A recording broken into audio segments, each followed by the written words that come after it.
Well, good afternoon, everyone. Hello. Okay. Good afternoon. Sorry, good Yeah. afternoon. You're fine. I expected that. Well, welcome to this year's annual workshop. For those that haven't been a part of this in the past, like I said, we do this once a year as required by the commission. We'll go over the processes and what the TD system entails, and it's meant to be informal, so just because I'm standing up here doesn't make it formal. Feel free to stop me and ask me any questions that you want at any point. I'll try my best to answer them, and if I can't answer them, we'll try to figure them out. Glad you believe it.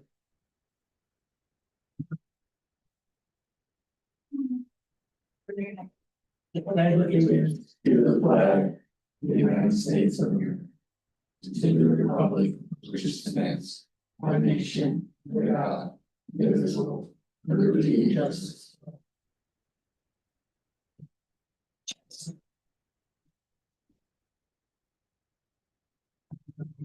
Yes, what's the chance or something? Soon we'll get budget for it.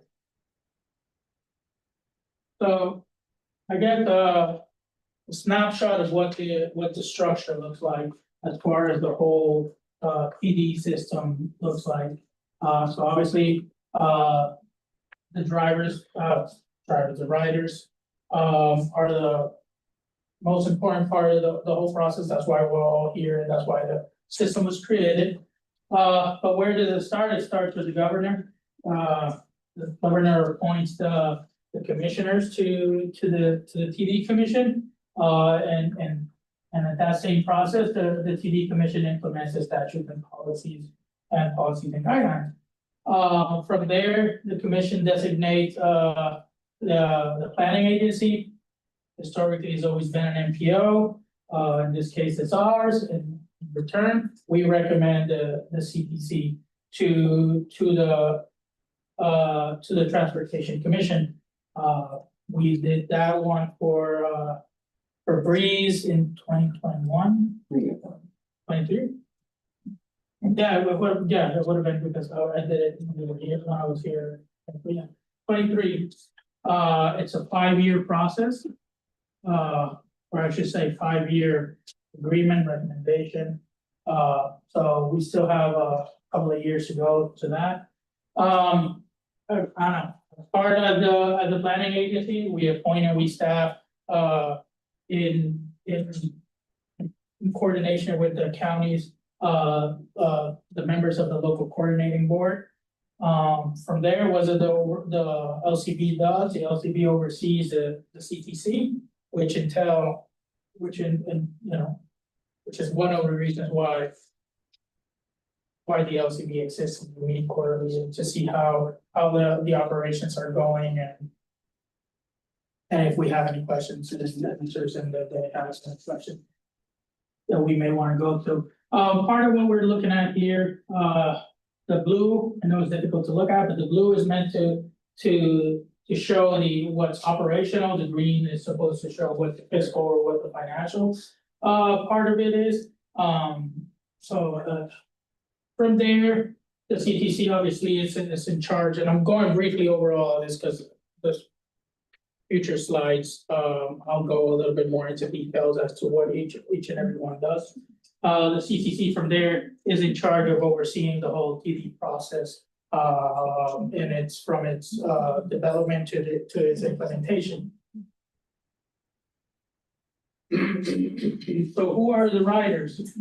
The riders could be older adults, people with disabilities. It can be people low income, or it could be at-risk children. What can they ride for in the service? Medical services, work, school, groceries. This slide, the commission likes to call it the three-legged stool, so it's their attempt to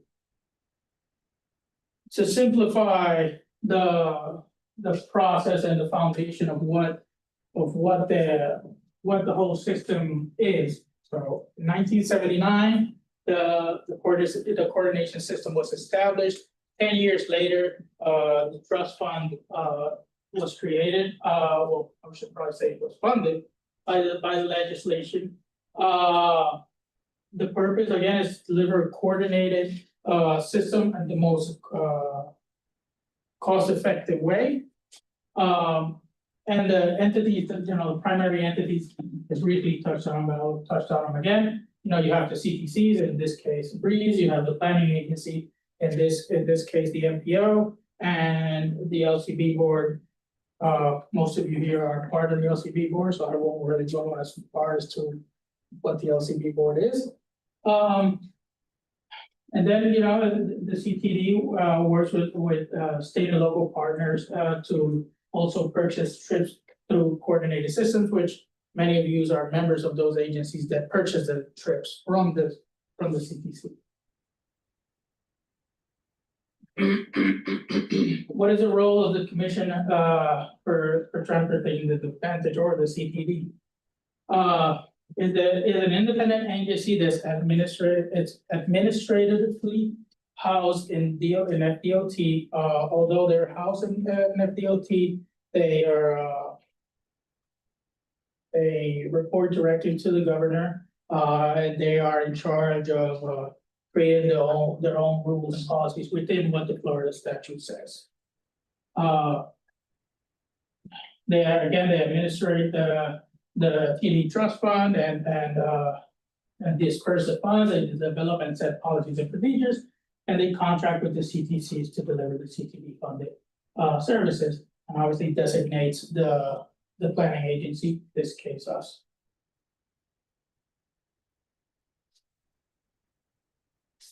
Something happened. Here we go. So in a snapshot, this is what snapshot. This is what the funding looks like.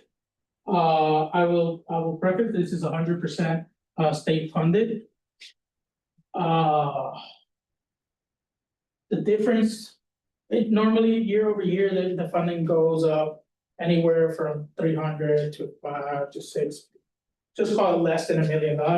This year, for some reason, the increase in funding was substantial. Different than what I've seen in previous years. It went up, I believe it was 1.8 something million dollars. So hopefully that translates to more money especially on the CPC side, which I know that the costs have gone rampant. So it would be great. You'll see the green part, the blue part of the pie there. The larger part of it, that is all funded mostly by registrations, although it says Parkinson donations. I can tell you the donations are very minimum, if non-existent. I know we've had this conversation in the past, Steph, and these workshops where I think 1 year it was $1. Is that still the record holder? I think we had 5. Wow, we're moving up. So, yeah. This is I guess an attempt, I put it in those words, an attempt to show you the different, levels of process, and 2, the different funding sources, grants that most of them competitive that the CTC can choose to pursue. Obviously the MOA, the memorandums of agreements, we have one as a planning agency, the CTC has one as a CTC, as a transportation provider. I can tell you without it, you have to have an MOA signed and approved in order to become eligible for the funds. So in order for an agency to be able to access the ED trust funds, they have to have one of these are done on a yearly basis. The other 3, like I said, they're grants, trip and equipment grants, mostly for capital purchases. The Shirley Conroy grant is similar. It could be used for capital, or it could be used for non-sponsored TD trips. Shirley Conroy is strictly for rural. And then the ISD grant, the Innovative Service Development Grant, the newer out of the bunch, is created to allow agencies to submit proposals on a competitive grant with new innovative, like the name says, innovative either services or systems that they wanna implement in their system to either increase riders, make it easier. There is caps on the ISD grant. If it's one county that's applying, it's $750,000. If it's two counties, it can go up to $1.5 million. Believe the funding for this year, I think it was on the ISD grant, I think it was. I don't remember, it was $6 or $8 million, I don't remember exactly, don't quote me on that. So it is not a substantial amount of money in the grant, and the number of applications that are normally received, funding wise. You know, it's difficult to get it to do a complete study. Not a study, a complete project if you want to do that. There, you can apply for more than one year over year. There is a cutoff date as far as how many times you can apply. I don't remember off the top of my head right now. So also designated planning agency, the MTO, or the acronym is DOPA. So the DOPA could be an MPO, regional planning council, or other local organization performing planning activity in the service area. Part of our role is to assist the CTC and the LCB in the implementation of the local TD program. Staff and appoints the membership to the LCB in coordination with our counties. Facilitates the procurements of the CTC and recommends approval of the CTD. Caveat on that I mentioned earlier, TD workshop that I did this morning is that the procurement part of it is waived if the agency that is wanting to do the service, that it's the local transit agency within the jurisdiction, that we are able to waive the procurement. That's why in the, how long it's been now, I don't know how many years, I think forever. Breeze has been previously SCAT, has been the CTC provider, so that's why we've never seen procurement go out for these services. In addition to that, it supports the CTC and the LCB in the development of the TD service plan, or the TDSP. It reviews the CTC annual operating report and submits to the LCB each year.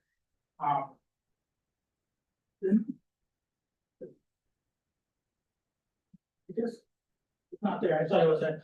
In addition to that, obviously, every year, it also is part of the coordination of doing the evaluations for the CTCs. Except on the 5th year when the redesignation happens, then that year the evaluation doesn't happen.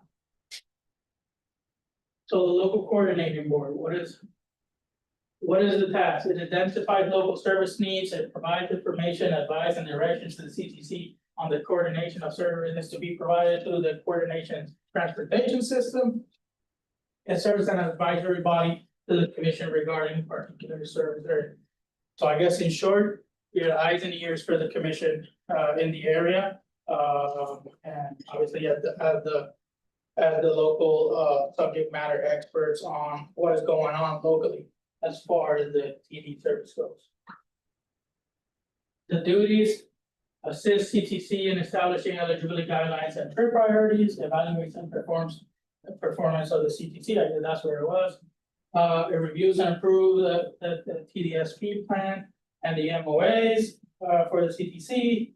It appoints the grievance committee. Some of you that in the past have been part of that committee. Don't really have to use that, at least in the last 4 years that I've been here. We've never had to, as you can say, activate the grievance committee. But the purpose is if there's any issues that have happened in the system that can't be solved in the. Between the riders and the CTC, then it would escalate to the local coordinating board. Again, it meets quarterly, reviews and recommends funding applications. If there was any reviews, stress their needs of service for provisions of the area. And it evaluates multi-county or regional transportation opportunities. So there's 3 types of CTC's services networks. Network types, I should say. One is a sole source, meaning that the CTC is the sole provider of the whole system. Then you have the partially brokered, meaning the contract some of the service, do some of the services themselves. And fully brokered means that the CTC then turns around, does procurement and hires an agency to run an agency company to run the system. So how does the selecting of the CTC happen, and how does it go? So an interest organization would respond to a planning agency request if there was a procurement for the community for the CTC, or not said there, if the local transportation agency is interested in doing it, then we would move forward with that. From there, the planning agency, the MPO, submits the recommendation to the commission for approval. Again, happens every 5 years. Those that are interested, our neighbors to the north, Manatee County, is in that process. We will be taking Manatee County's redesignation to the CPD board in June 11th meeting. And again, once the commission approves it, they're designated for 5 years, and 5 years, the whole process starts again. What is the CTC duties? In short, I'm gonna go over all of there, but in short, they're responsible for overseeing the delivery of the transportation disadvantage service for the region that they serve. They make sure that they set the driver eligibility and they schedule the trips, set up call centers, et cetera, the whole process of creating the system. I think this is you, Seth, or, yeah. Oh, okay.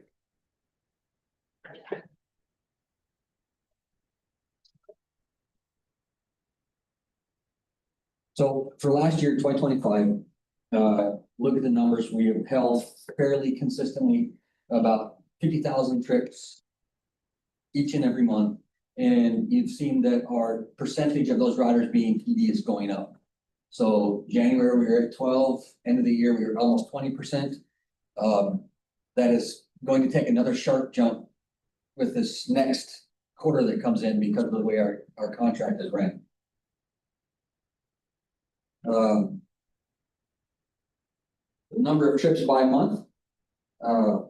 This is the on-demand service, and the on-demand service and the paratransit service are going to be almost synonymous now because I have the same provider for both, same software setup, and I'm using the same vehicles for both services. So an individual that is getting an ADA trip will ride with someone that is TD or someone that is just general on-demand. But same thing, summer gets high, we drop down. November, December during season, I'm not sure why that happens. I think it's one of the reasons would be that we have a lot of demand at that point. And so people get frustrated with the seat unavailable and they find other ways to go. And then as the snowbirds leave, we have more access to service, they're able to give more rides. Last year, we did about 7,000 trips with Manatee County, which is in their on-demand zone, which is about 2,000 trips higher than the year before. Overall, we're up about 15% in our number of trips that we did. And the number of unique riders we had is closing in on 16,000, which is still another trip. Northport is still my driver for all of my trips. followed by Venice, and then the Lido, Longboat, and Manatee County. This is the Breeze Plus service. This is our TD and ADA. Go back to this one. So this one, we do transport TD passengers. Last year on this service, there was few, 2,000 or 3,000 each month that were TD service on my on-demand service. They got a special fare. That'll go up. And then this one, Breeze Plus service, is the service that did most of our transportation for our TDs. And you'll look at the ADA and the TD is pretty much 50-50 across the board. The number of passengers gone up. The number of distinct riders went up. And it did not go up 337%. That's a SAS math issue, sorry. But we have more distinct riders. We're doing more trips with that service. And if you look at the bar, it's continuing to rise. The services itself, I've been here for 5 years, and we saw a rampant growth the first 3 years. Year 4 kind of slowed down, and then on this year 5, we're seeing a plateau of service. So we should be kind of at that sweet spot now where the service we're providing is what everybody should be expecting. Airport transfers, we had less this year, or less last year.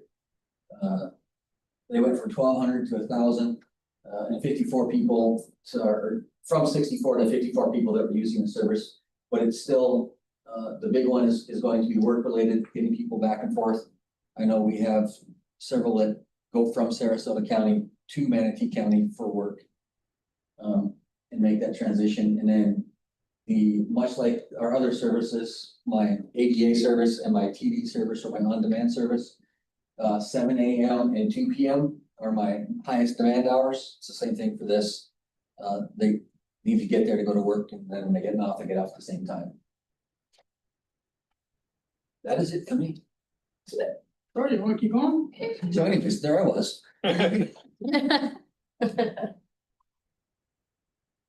So that being said, we went through what the CTD does, we went through what planning agency does, what the LCP does, what the CTC does. From there, the purchasing agencies, which is who purchases the trips from Seth and his team for the riders on the TD side. Is a glimpse of what the agencies are. Some of these names may be familiar to you. Some of them you may work for some of them. So the CTD eligibility criteria. What's the process? The commission establishes the guidelines for the transportation dispatcher's eligibility. The local coordinating board develop the local eligibility policies as long as they follow chapter 427 and the Florida statute guidelines. What are they? Haven't really changed since the program started. No other funding available, other means of transportation not available, can't utilize public transit, physical and mental disability, age, income status, you can't self-declare yourself to be able to become eligible, and ability to pay. How can you help?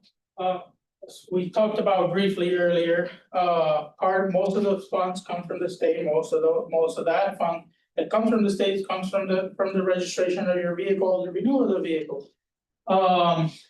You notice when you renew your vehicle, you register your vehicle, there's an option to donate. One of those areas there is to donate to the TD system. That money that you donate in the areas goes directly to the transit agency. It doesn't go up to the state and then comes back down, and it transfers over. That being said, the record is 5 people have donated $1, or 1 person has donated $5. That being said, it's out there. That's a way to do it. I know there's other agencies here that have a check mark there. You can add a little bit to them too. Upcoming events. Our next LCB meetings is September and November. The CTD meeting, I briefly mentioned, there's a June 11th one, which will be presenting, neighbors to the north.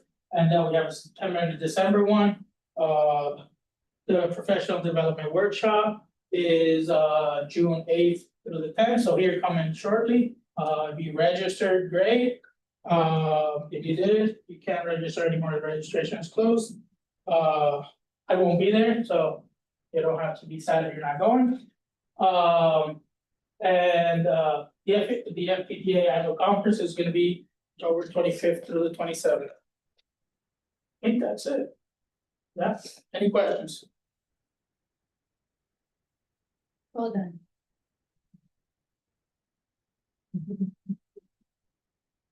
In 2 minutes or